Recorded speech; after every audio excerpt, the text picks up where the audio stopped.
सन 1962 से, जहां हमें पैसिफिक ओशन के बीचों बीच एक बहुत ही बड़ा शिप दिखाया जाता है जिसका नाम एंटोनिया ग्राजा है। इस शिप पर टोटल 600 पैसेंजर्स मौजूद हैं जो न्यूयॉर्क की तरफ जा रहे हैं। इस शिप में पार्टी चल रही होती है जहां एक बहुत ही खूबसूरत सिंगर गाना गा रही होती है और सभी लोग उस सिंगर के गाने को एंजॉय करते हुए मजे से डांस कर रहे होते हैं। शिप पर मौजूद सभी लोग बहुत ज्यादा खुश थे, लेकिन इन्हें पता नहीं था कि कुछ मिनट बाद उनके साथ कुछ ऐसा होने वाला है जिसके बारे में सोचने से भी डर लगता है। तभी हम देखते हैं कि एक आदमी इंजन रूम से एक लीवर ऊपर की तरफ उठाता है। लीवर के ऊपर उठते ही एक तेज नुकीला वायर टाइट होकर सब लोगों के आर पार चला जाता है। देखते ही देखते सब लोगों के बॉडी के 2 टुकड़े होने लगते हैं। यह एक बहुत ही दर्दनाक माहौल था जहां चारों तरफ खून ही खून फैला हुआ था। एक बच्ची जिसका नाम केटी है वो बच जाती है क्योंकि उसकी हाइट कम थी, जिस वजह से वायर उसके सर के ऊपर से होता हुआ गुजर जाता है। इसके बाद हमें 40 साल के बाद का सीन दिखाया जाता है जहां हम कुछ लोगों को देखते हैं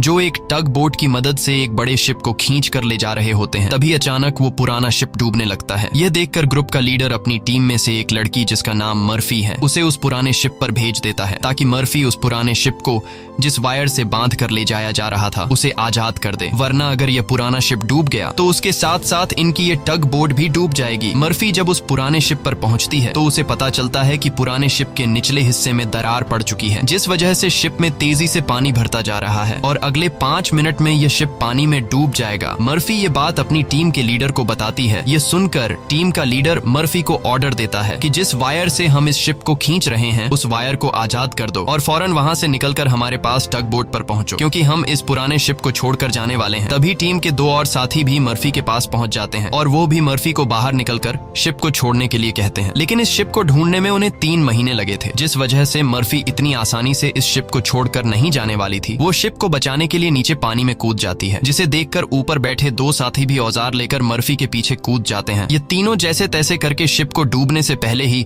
उसकी दरार पर वेल्ड करके शिप को डूबने से बचा लेते हैं और इस शिप को यह लोग मार्केट में बेचकर बहुत सारा पैसा बना लेते हैं और यह पैसा टीम का लीडर सभी लोगों में बराबर बराबर बांट देता है। यहीं जैक नाम का एक आदमी इन लोगों पर काफी देर से नजर रखे हुए था और इन सब की बातें सुन रहा था। उसे पता चल जाता है कि यह लोग समुद्र में जो शिप गायब हो जाते हैं ये लोग उन शिप्स को ढूंढ निकाल कर मार्केट में बेचकर पैसा कमाते हैं। जैक नाम का वो आदमी इनके पास आता है और इस टीम के लीडर को एक शिप के बारे में बताता है जिसमें खजाना छुपा हुआ है। जैक असल में उस शिप की बात कर रहा था जिसे 40 साल पहले एक अनजान आदमी ने लीवर खींचकर सब लोगों को मार दिया था। टीम के लीडर ने भी उस 40 साल पहले गायब हुए एंटोनिया ग्राजा नामी शिप के बारे में सुना था। टीम का लीडर कहता है कि इस शिप को बहुत से लोगों ने ढूंढा पर आज तक वो शिप किसी को भी नहीं मिला। जैक टीम के लीडर से कहता है कि मुझे पता है कि वो शिप समुद्र के किस हिस्से में है। अगर हम इस शिप को लाकर मार्केट में बेचेंगे तो हम रातों रात अमीर हो जाएंगे। पैसों का सुनते ही ग्रुप के सारे लोग इस मिशन के लिए तैयार हो जाते हैं और अगले ही दिन ये लोग अपने टग बोट में उस एंटोनिया ग्राजा नाम की शिप को ढूंढने निकल पड़ते हैं। कई दिनों के सफर के बाद ये लोग समुद्र के एक बहुत ही वीरान जगह पर पहुंच जाते हैं जहां टीम के एक आदमी को किसी शिप के आसपास होने का सिग्नल मिलता है। ये लोग समझ जाते हैं कि वह शिप जो आज से 40 साल पहले खो गया था वह यहीं कहीं पर है। थोड़ा ही आगे बढ़ने पर इनके सामने एक बहुत ही बड़ा शिप आ जाता है। ये वही शिप है जिसे हमने कहानी की शुरुआत में देखा था और ये शिप पिछले 40 सालों से समुद्र में गायब हो गया था। इस शिप को देखकर ये सभी लोग बहुत ज्यादा खुश हो जाते हैं और उन्हें लगता है कि इस शिप को बेचकर ये लोग माला माल हो जाएंगे। अब टीम का लीडर 2 लोगों को टग बोट में ही रहने के लिए कहता है और खुद कुछ साथियों के साथ उस पुराने शिप की जांच के लिए अंदर चला जाता है। अंदर जाते ही इन लोगों को बहुत ही अजीब सी आवाज आने लगती है जिसे सुनकर ये लोग घबरा जाते हैं। इसके बाद टीम का लीडर अपने साथियों को आगे बढ़ने के लिए कहता है। ये लोग उस आवाज को फॉलो करते हुए एक बड़ी सी घड़ी के पास पहुंचते हैं जहां ये लोग देखते हैं कि उस घड़ी का कांटा अभी भी हिल रहा है। कुछ देर बाद अचानक उस घड़ी का कांटा रुक जाता है। यह देखकर उन्हें कुछ अजीब लगता है। अब ये लोग शिप की ओर जांच करने के लिए आगे बढ़ते हैं। अंदर ये जहाज पूरी तरह से बिखर चुका था जहां सारी चीजें टूट चुकी थी और जहाज के लोहे में जंग लग चुका था। ये लोग जब आगे बढ़ रहे होते हैं तब उनका एक साथी नीचे फ्लोर टूटने की वजह से गिरने ही वाला होता है कि तभी मर्फी उसे पकड़ लेती है और जब मर्फी अपने साथी को ऊपर खींचती है तब उससे नीचे एक लड़की दिखाई देती है। ये वही लड़की है जो आज से 40 साल पहले यानी कि सन 1962 में शिप में अकेली बची थी जिसके सिर के ऊपर से वायर गुजरा था। लेकिन हैरान करने वाली बात यह थी कि 40 साल बाद भी उसकी उम्र उतनी ही थी। थी, जिसका मतलब यह है कि यह उस लड़की की आत्मा है। मर्फी उस लड़की को जब दोबारा देखती है तो वह लड़की अचानक कहीं गायब हो जाती है। अब ये लोग जैसे तैसे करके अपनी साथी को ऊपर की ओर खींच देते हैं। यहाँ मर्फी को कुछ समझ नहीं आता कि उसने जो देखा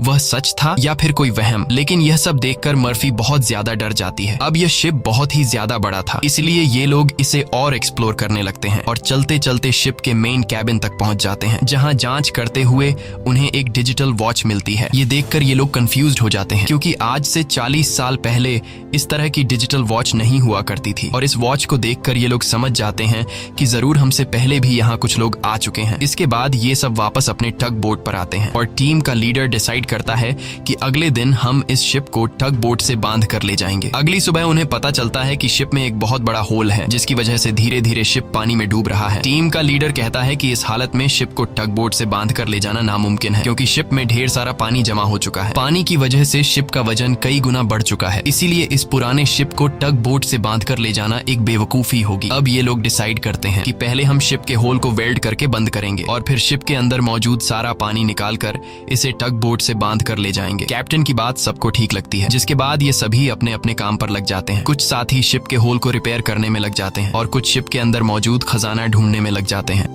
मर्फी खजाने की जांच में आगे बढ़ते हुए एक स्विमिंग पूल के पास पहुंचती है। स्विमिंग पूल को देखकर वह हैरान रह जाती है, क्योंकि स्विमिंग पूल पर ढेर सारे गोलियों के निशान थे। अब वह स्विमिंग पूल से जब ऊपर की तरफ आ रही होती है, तभी एक बार फिर से वह लड़की मर्फी के सामने आ जाती है, जिसे देखकर डर के मारे मर्फी वापस नीचे पूल में गिर जाती है। उसका सर तेजी से स्विमिंग पूल के फ्लोर से टकराता है और खून निकलना शुरू हो जाता है, पर स्विमिंग पूल उसके खून को अब्सॉर्ब कर लेता है। मर्फी एक बार फिर से जब ऊपर देखती है तो वो लड़की वहाँ नहीं थी और अब वहाँ पर जैक होता है। जैक मर्फी को स्विमिंग पूल से बाहर निकालने में मदद करता है। बाहर निकलते ही मर्फी जैक से कहती है कि मैंने अभी अभी यहाँ पर एक लड़की देखी है, लेकिन पता नहीं वह अचानक कहाँ गायब हो गई। जैक मर्फी से कहता है कि यह तुम्हारा वहम होगा, यहाँ पर कुछ भी ऐसा नहीं है। इसके बाद ये दोनों आगे बढ़ते हैं और इन दोनों के यहाँ से जाने के बाद स्विमिंग पूल पूरी तरह से खून से भर जाता है। दूसरी तरफ टीम के लीडर को उस पुराने शिप के कैप्टन का रूम मिल जाता है। टीम का लीडर जब रूम के अंदर जाता है तो रूम काफी बुरी हालत में था। रिसर्च करने पर टीम के लीडर को वहाँ पर कुछ भी खास नहीं मिला। जब टीम के लीडर की नजर सामने टेबल पर पड़ती है तो वह देखता है कि टेबल पर एक शराब की बोतल और ग्लास में किसी ने पैक बनाकर रखा है। यह सब देखकर ऐसा लग रहा था जैसे अभी अभी कोई शराब पीकर चला गया हो। टीम का लीडर जैसे ही इस ग्लास को उठाकर पीने वाला होता है, तब उसकी नजर सामने लगे शीशे पर पड़ती है और शीशे में टीम के लीडर को इस पुराने शिप का कैप्टन दिखाई देता है। यह देखकर टीम का लीडर बहुत ज्यादा डर जाता है और उसके हाथ से शराब की ग्लास गिरकर टूट जाती है और टीम का लीडर डर के मारे वहां से निकल जाता है। इस शिप पर सभी के साथ अजीबोगरीब इंसिडेंट्स हो रहे थे। टीम का एक साथी जिसका नाम मार्क है, उसे इस शिप पर किसी लेडी सिंगर के गाने की आवाज सुनाई देने लगती है। वह उस आवाज को फॉलो करते हुए शिप के ग्राउंड एरिया में पहुंच जाता है, जहां पर वह लेडी सिंगर भी मौजूद होती है। ये वही सिंगर थी जिसे हमने कहानी की शुरुआत में देखा था। दूसरी तरफ मर्फी और जैक आगे बढ़ते हुए लॉन्ड्री रूम से बाहर जाने वाले गेट को जैसे ही खोलते हैं, तभी अंदर जमा हुआ सारा पानी उनके ऊपर आ जाता है, जिसमें कई सारे लोगों की डेड बॉडीज थी। मर्फी और जैक डर के मारे वहां से आगे बढ़ने लगते हैं। आगे बढ़ते हुए उनके सामने एक कैबिन का दरवाजा खुलता है। अंदर जाने पर जैक को एक बहुत ही लग्जरी कार मिलती है, जिसे देखकर वह बहुत खुश होता है, पर मर्फी को यहाँ कुछ गड़बड़ महसूस होता है, इसलिए वह जल्दी ही यहाँ से निकलना चाहती थी। तभी एक दूसरे रूम से उन्हें कुछ हिलता हुआ नजर आता है। जब ये दोनों उस चीज के करीब आते हैं और उसके ऊपर रखा हुआ सामान हटाकर देखते हैं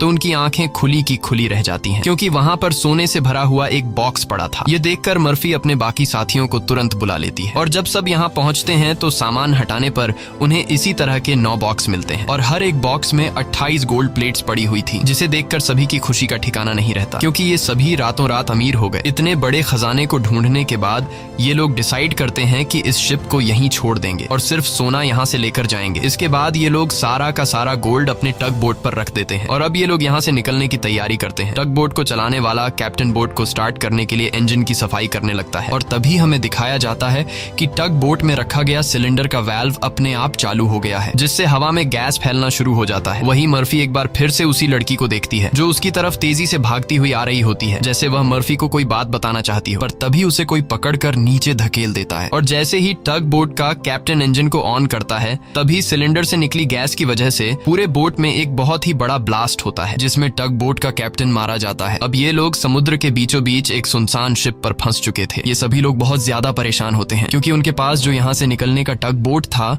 वह पूरी तरह से तबाह हो चुका था। इनका एक साथी जिसका नाम मार्क है, वो अपनी गर्लफ्रेंड की फोटो देखकर बहुत ज्यादा परेशान हो जाता है क्योंकि 2 हफ्ते बाद उनकी शादी होने वाली थी और अब उसे लगता है कि वह कभी भी यहाँ इस शिप से बचकर नहीं जा पाएगा। परेशानी में मार्क वहाँ रखी कई साल पुरानी शराब पीने लगता है। दूसरी तरफ मर्फी भी कंफ्यूज्ड होती है कि उसे बार बार वह लड़की क्यों दिखाई दे रही है। इसीलिए मर्फी उस लड़की के बारे में जानने की कोशिश करती है। वह शिप के डेटा में पैसेंजर्स के नाम चेक करती है, जिससे उसे पता चल जाता है कि जो लड़की उसे दिखाई दे रही है उसका नाम केटी है। रिसर्च करते हुए वह केटी के रूम तक पहुंच जाती है, जहां अलमारी का दरवाजा खोलते हुए उसे केटी का ढांचा मिल जाता है, जिसे देखकर मर्फी बहुत ज्यादा डर जाती है। फिर जैसे तैसे करके मर्फी खुद को संभालती है और उस ढांचे के गले में लटके लॉकेट को उतार कर देखती है, जिसमें उस छोटी लड़की के पेरेंट्स की फोटो थी जो उसके पीछे ही खड़ी थी। उसे देखकर मर्फी को एक जोरदार झटका लगता है। केटी कहती है कि वह लॉकेट बंद मत करना, क्योंकि बहुत साल बाद मैं अपने मॉम डैड को देख रही हूँ। मर्फी को अब भी यकीन नहीं हो रहा था कि वो एक मरी हुई लड़की से बात कर रही है, पर जब वह लॉकेट को केटी के हाथ में देने लगती है तो लॉकेट केटी के हाथ से आर पार चला जाता है और अब जाकर मर्फी को यकीन हुआ कि यह लड़की कोई इंसान नहीं बल्कि एक आत्मा है। केटी मर्फी को बताती है कि इस शिप पर और भी कई सारे लोगों की आत्मा कैद है और तब तक यह सोल यहाँ से आजाद नहीं हो सकती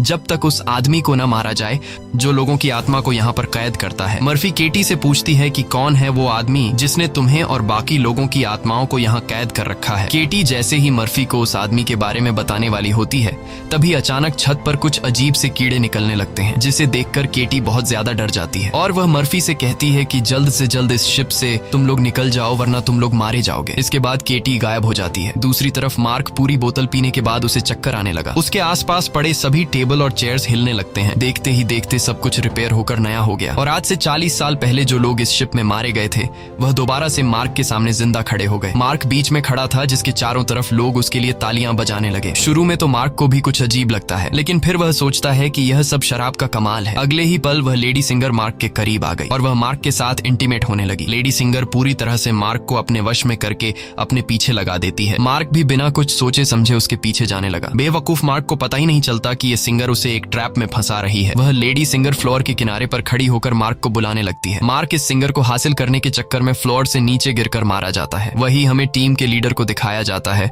जो इस पुराने शिप के कैप्टन के रूम में बैठा होता है। तभी वह देखता है कि शराब की बोतल अपने आप ही सरकने लगी। कुछ देर बाद उसके सामने इसी शिप के कैप्टन की आत्मा आ जाती है। यह देखकर टीम का लीडर काफी ज्यादा घबरा जाता है। तब शिप का कैप्टन उसे ग्लास में शराब डालकर पीने के लिए देता है। साथ ही वह उसे फोटो देता है जिसमें एक शिप होता है जिसका नाम लोरली है। कैप्टन बताता है कि आज से कई साल पहले हमारे पास एक आदमी आया था जिसने हमें लोरली शिप के बारे में बताया। उसने कहा कि लोरेलाई शिप में बहुत ही बड़ा खजाना छुपा हुआ है। जब हमने लोरेलाई शिप को रेस्क्यू किया तब हमें सच में वो सारा खजाना मिला। कैप्टन टीम के लीडर को एक दूसरी फोटो दिखाते हुए कहता है कि ये वो आदमी है जिसने हमें लोरेलाई शिप का बताया था। टीम का लीडर उस आदमी की फोटो देखकर उसके गले में सांसें अटक जाती हैं, क्योंकि वह आदमी कोई और नहीं बल्कि जैक था और यह फोटो 40 साल पुरानी थी। 40 साल गुजरने के बाद आज भी उसके उम्र में कोई बदलाव नहीं हुआ। वह फोटो में बिल्कुल वैसा ही दिख रहा था जैसे 40 साल पहले दिखता था। अब टीम का लीडर समझ जाता है कि जैक कोई इंसान नहीं बल्कि एक भूत है। ये सब समझते ही टीम का लीडर जल्द ही अपनी टीम को इस शिप से निकालना चाहता था। वह जल्दी से अपने साथियों को ढूंढने लगता है, पर तभी उसके सामने उसका वही साथी आ जाता है जो टग बोट में गैस खुलने की वजह से ब्लास्ट में मारा गया था। दरअसल ये ब्लास्ट में मारे जाने वाले आदमी की आत्मा होती है जो टीम के लीडर को मारने के लिए आगे बढ़ता है। लीडर उससे खुद को बचाने के लिए भागता है, लेकिन तभी उसके सामने मर्फी आ जाती है। अब ब्लास्ट में मारा जाने वाले आदमी की आत्मा तो गायब हो जाती है, पर टीम के लीडर को मर्फी का चेहरा उसी ब्लास्ट में मारे जाने वाले साथी की तरह दिख रहा होता है, जो कुछ देर पहले भूत बनकर उसके पीछे आ रहा था। इसीलिए टीम का लीडर मर्फी को भूत समझकर उसके ऊपर हमला कर देता है, पर मर्फी खुद को बचाने के लिए उसके पैर को घायल कर देती है। लेकिन इससे टीम के लीडर का ज्यादा कुछ नहीं बिगड़ता। वह दोबारा से मर्फी पर हमला करने के लिए खड़ा होता है। इससे पहले कि वह मर्फी को मार पाता, तभी पीछे से जैक आकर लीडर को लोहे के रॉड से सिर पर मारकर बेहोश कर देता है। जैक वही आदमी है जो इन सबको यहाँ लेकर आया था। पूरी टीम में सिर्फ टीम के लीडर को ही पता चल चुका था कि जैक कोई इंसान नहीं बल्कि एक डीमन है, और जैक को भी समझ आ गया था कि टीम के लीडर को मेरी सारी सच्चाई मालूम हो गई है। इसलिए वह टीम के लीडर को अपने रास्ते से हटाने के लिए सबको उसके खिलाफ भड़काता है। वो कहता है कि अगर ये दोबारा होश में आ गया तो यह हम में से किसी को नुकसान पहुंचा सकता है। सबको जैक की बात ठीक लगती है, इसलिए यह लोग अपने लीडर को एक टैंक में फेंक देते हैं। अब यहाँ से निकलने का कोई और रास्ता न मिलने पर